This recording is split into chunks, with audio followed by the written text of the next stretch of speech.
महाराष्ट्र शासनाने दिव्यांग कल्याण विभागाचं पूर्णपणे रिस्ट्रक्चरिंग केलेलं आहे, पुनर्रचना केलेली आहे. आता मुळामध्ये ही पुनर्रचना का केली हा प्रश्न अनेक जणांना पडला असेल. त्याचा उद्देश असा आहे की दिव्यांग कल्याण विभाग याचा जर इतिहास आपण बघितला तर सर्वसाधारणपणे 1932च्या आसपास हा सामाजिक न्याय विभागापासून सुरुवात झाली. त्याचा इंडिपेंडन्स नंतर 1970च्या दशकात झाली. 2000मध्ये दिव्यांग कल्याण आयुक्तालय स्थापन झालं आणि 2022ला दिव्यांग कल्याण हा स्वतंत्र विभाग तयार झाला आणि 2023पासून त्याच्यात इंडिपेंडंट किंवा स्वतंत्र कामकाज सुरू झालं. आज आपण 2026मध्ये आहोत. दिव्यांग कल्याण किंवा दिव्यांगाच्या बाबतीतले जे कायदे आहेत त्याचंसुद्धा खूप मोठ्या प्रमाणामध्ये वेळोवेळी बदल करण्यात आले. 1995चा महत्त्वाचा कायदा होता, पण सर्वात महत्त्वाचा कायदा हा 2016मध्ये RPWD ॲक्ट ज्याला म्हणतो, rights of persons with disabilities act 2016, दिव्यांगाच्या सक्षमीकरणासाठी हा कायदा आणला गेला. आणि याच्यामध्ये एक पॅराडाईम शिफ्ट झाली. या अगोदरचा जो अप्रोच होता तो हा विकास, ज्याला आपण दिव्यांग सक्षमीकरणच्या ऐवजी दिव्यांगाचं वेलफेअर अशा दृष्टिकोनात होता. म्हणजे वेलफेअर बेस्ड लेजिस्लेशनपासून सक्षमीकरण हा त्याचा प्रवास आहे. अगोदरचं जे वेलफेअर होतं हे आता नवीन कायद्यानुसार राईट बेस्ड लेजिस्लेशन आहे.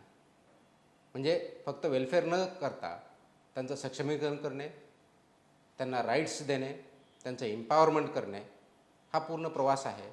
आणि हा प्रवास आणि हा जो ऑब्जेक्टिव्ह आहे, याचं जे व्हिजन आहे, ते व्हिजन अचीव करायचं जर असेल तर व्हिजन अचीव करण्याच्या दृष्टिकोनातून आपलं स्ट्रक्चरसुद्धा त्या दृष्टिकोनातून करणं अपेक्षित आहे. आणि म्हणून एक्झिस्टिंग जे आपलं कार्यालय आहे, जो विभाग आहे, त्याची रचना आहे, कार्यपद्धती आहे, याच्यामध्ये बदल करणं आवश्यक होतं. आणि म्हणून 2026मध्ये आपण महाराष्ट्र शासनाच्या मान्यतेने, म्हणजेच कॅबिनेटच्या मान्यतेने, अप्रुव्हलने याचं रिस्ट्रक्चरिंग केलेलं आहे. अगोदर जर बघितलं तर आपल्याकडे सचिव स्तरावर प्रशासकीय विभाग, मंत्रालय स्तरावर जो आहे तो, त्याखाली आयुक्तालय पुण्यात आहे, त्याखाली विभागीय कार्यालय आहेत, जे काही जिल्ह्यांचे मिळून जे विभाग झालेले आहेत त्या ठिकाणी जिल्हा कार्यालय आहेत आणि तालुका कार्यालय आहेत.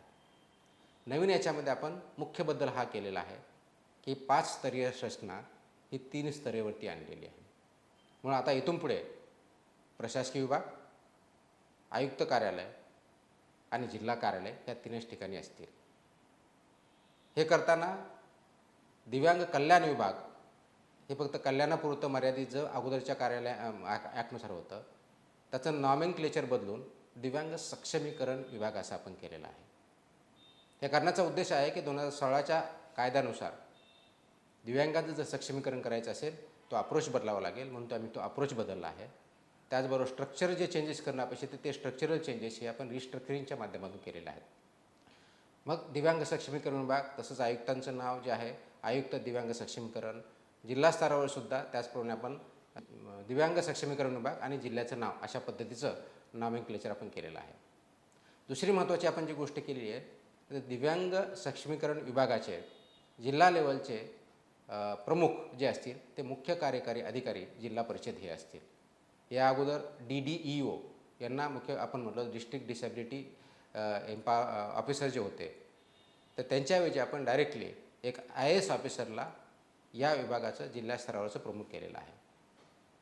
त्याचबरोबर दुसरी जी महत्त्वाची गोष्ट की जिल्हा स्तरावरती फक्त 15 कर्मचारी होते, आता आपण हे 15च्या ऐवजी 51 अधिकारी कर्मचारी हे जिल्हा परिषदेच्या COच्या नियंत्रणाखाली दिलेले आहेत.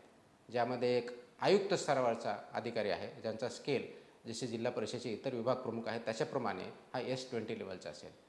आणि त्या अंतर्गत आवश्यक असलेली सर्व मॅनपॉवर आणि अधिकारी आपण दिलेले आहेत, जेणेकरून जिल्ह्यामधील सर्व दिव्यांग व्यक्ती, दिव्यांग क्षेत्रात सर्व काम करणाऱ्या सगळ्या संस्था, दिव्यांग क्षेत्रामध्ये इतर व्यक्ती काम करतात ते, जिल्ह्यातील सर्व विभाग, शासकीय विभाग, निमशासकीय विभाग यांच्यावर कोऑर्डिनेशन, ज्यांच्या माध्यमातून दिव्यांगाचं सक्षमीकरण करायचं आहे ते करण्यासाठी आवश्यक असलेलं स्ट्रक्चरिंग, मॅनपॉवर, ऑफिसर्स हे आपण तिथं दिलेलं आहे. आणि याचं नेतृत्व करणार आहेत जिल्हा परिषदेचे मुख्य कार्यकारी अधिकारी, जेणेकरून इतर विभागावर कोऑर्डिनेशन करताना त्यांना कोणती अडचण येऊ नये. दिव्यांगाचे प्रश्न सोडवण्यासाठी ते कोणत्याही विभागातले असतील त्यांच्यावर सोडून घेणं ही सर्व या कार्यालयाची जबाबदारी असेल. आणि विशेष म्हणून दिव्यांग जे व्यक्ती आहेत, विद्यार्थी आहेत, यांचं सक्षमीकरण करणं हे बघणंसुद्धा मुख्य कार्यकारी अधिकारी यांची जबाबदारी असणार आहे. यानंतर जे असणार आहे ते आयुक्त हे पुण्यात बसतात. त्या कार्यालयामध्ये सुद्धा आजच्या डेटला फक्त सर्वसाधारणपणे 49 अधिकारी कर्मचारी होते. कायद्यानुसार आयुक्त हे एक सक्षम प्राधिकारी आहेत. त्यांना ज्युडिशियल पॉवर्स आहेत. दिव्यांगाच्या ग्रीव्हन्स रिड्रेसल मेकॅनिझमसाठी त्यांना प्रमुख आहेत. त्याचबरोबर त्यांना पॉलिसीमध्ये चेंजेस किंवा बदल करण्याचे किंवा सजेस्ट करण्याचे अधिकार आहेत. आणि कोणत्याही विभागाने जर दिव्यांगाच्या कायद्याचं किंवा नियमांचं किंवा कोणते अधिकार त्यांना डिप्राईव्ह केले तर त्यांना पनिश करण्याचे, पेनॉल्टी करण्याचे अधिकारसुद्धा कायद्याने त्यांना दिलेले आहेत. आणि हे करण्यासाठी त्यांना तेवढी त्या प्रकारचे सक्षम मॅनपॉवर कार्यालय रचना असणं अपेक्षित होतं. म्हणून सर्वसाधारणपणे 49 पदाच्या ऐवजी आता आपण ती मॅनपॉवर आपण 100पेक्षाही जास्त, जवळजवळ 172 अधिकारी आणि कर्मचारी एवढ्या मोठ्या प्रमाणात त्यांना त्या कार्यालयासाठी दिलेले आहेत. आयुक्त हे भाप्रशे सेवेतील असतीलच, पण त्याचबरोबर दिव्यांग व्यक्तींचं सक्षमीकरण हे वेगवेगळ्या क्षेत्रामध्ये करायचं आहे.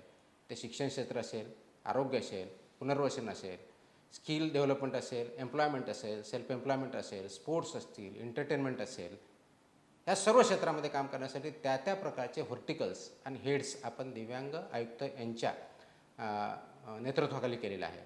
अशा 10 प्रकारचे हेड्स आपण तयार केलेले असल्यामुळं त्यांना मध्ये काम करणं सोपं जाईल, मदत होईल. हे करत असताना सर्व दिव्यांग क्षेत्रामध्ये काम करणाऱ्या संस्था यांच्यावर सुद्धा कोऑर्डिनेशन करणं, त्यांचं रजिस्ट्रेशन करणं, रिन्युअल करणं, त्यांचा आढावा घेणं, त्याचबरोबर त्या संस्थासुद्धा सक्षमीकरण करणं ही सुद्धा कार्यवाही, त्यासाठी वेगळा हेड आपण तयार केलेला आहे. दिव्यांग व्यक्तींना शिक्षणामध्ये मेनस्ट्रीमिंग किंवा इन्क्लुझिव्ह एज्युकेशन करणं, त्यासाठी त्याच्यामध्ये जाणं हे अपेक्षित आहे. आपल्या स्पेशल स्कूल ज्या आहेत त्या चालवणं संस्थेच्या माध्यमातून.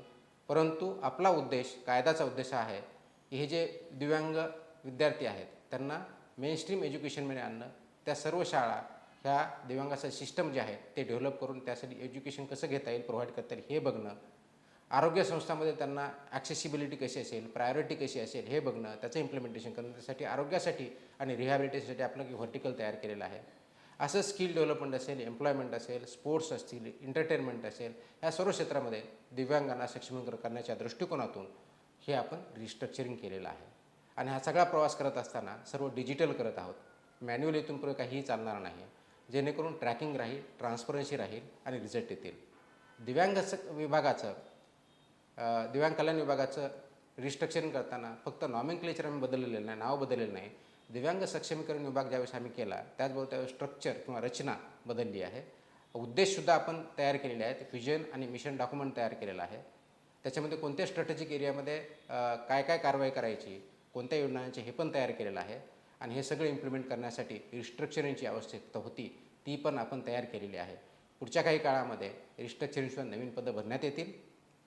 आता आपण जवळजवळ 2105 पदाचा हा नवीन पॅटर्न तयार केलेला आहे, जो जिल्हा स्तरावर, आयुक्त स्तरावर आणि प्रशासकीय स्तरावर असेल, ज्याच्या माध्यमातून महाराष्ट्रामधल्या सर्व दिव्यांग व्यक्ती, या क्षेत्रामध्ये कार्यरत असणाऱ्या दिव्यांग सर्व संस्था, NGOज, त्याचबरोबर या क्षेत्रामध्ये शासनाचे वेगवेगळे विभाग यांच्या सर्व सहभागाच्या माध्यमातून आपण दिव्यांगांचं सक्षमीकरण करणार आहोत.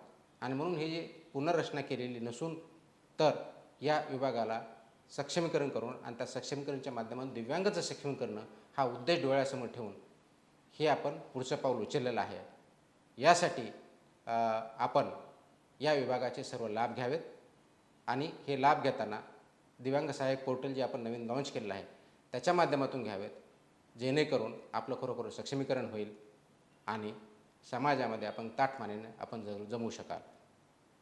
हा रिस्ट्रक्चरिंगचा पॅटर्न फक्त नावापुरता नसून तो खरोखर सक्षमीकरणासाठी आहे. त्यासाठी याचा आपण उपयोग करूयात.